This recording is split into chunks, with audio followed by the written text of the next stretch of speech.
কলকাতাতে ফিরেই পরশুরাম বিজিতকে প্রশ্ন করলো, মুখ খোল বিজিত, বল শিবানী কোথায়?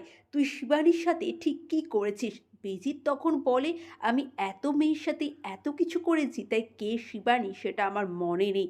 তখনই পরশুরাম তার বোনের ছবিটা বিজিতকে দেখায়।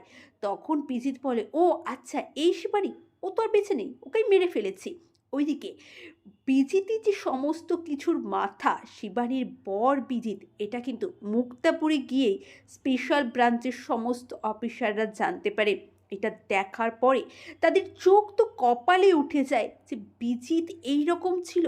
বিজিতই শিবানীকে বিয়ে করেছিল, তার মানে বিজিত এই গ্রাম থেকেই উঠে গেছে। এখন সে একটা ইন্টারন্যাশনাল মাফিয়া।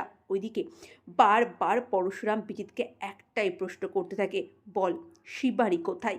কী করেছিলি তুই শিবানীর সাথে, মুখটা খোল। বিজিত বলে, আচ্ছা শিবানীর তো অনেকদিন আগের ঘটনা, এতদিন পরে শিবানীর কথা আপনি কি করে জানলেন? আর শিবানীর প্রতি এত দরদ কেন আপনার? শিবানী কি কেউ আপনার হয়?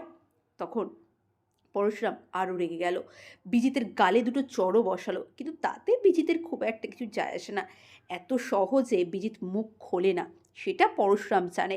কিন্তু এবারে বিজিত যখন জানতে পারবে যে পরশুরামের বোন ছিল শিবানী, আর শিবানীকে বিজিত ঠিক কী কী করেছিল, প্রথমে ভালোবেসে বিয়ে করে নিয়ে এলো মুক্তাপুরে, তারপরে তাকে বিভিন্ন নোংরা কাজের সাথে যুক্ত করলো, তাকে দুবাই পাঠালো, তাকে বাজারে বিক্রি করে দিল, শেষকালে তার সাথে কী করেছিল সেটা একমাত্র বিজিতই জানে।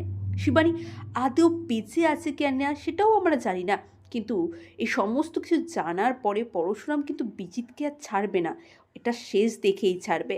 আমরাও সেটাই চাই, বিজিতের একটা শাস্তি চাই, বিজিতের কঠিন একটা শাস্তি চাই, যেটা এখন পর্যন্ত বিজিত লাহিড়ী পায়নি।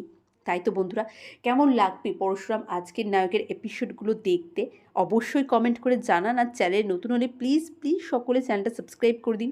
সকলে খুব ভালো থাকুন, সুস্থ থাকুন। পরশুরাম আজকের নায়ক সিরিয়ালটা কেমন লাগছে কমেন্টে অবশ্যই জানিয়ে যাবেন। অনেক ধন্যবাদ সকলকে।